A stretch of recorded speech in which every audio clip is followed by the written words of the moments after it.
Hello guys, in this video we will see how to get promo code in Qatar Airways.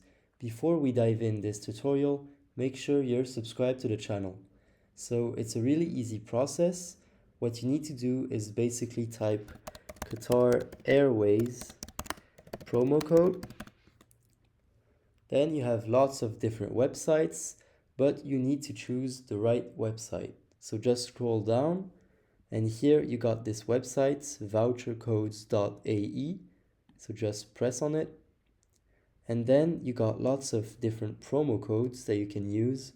For example, you got 5% off on your next flight with this promo code, or you got 20% off on bookings.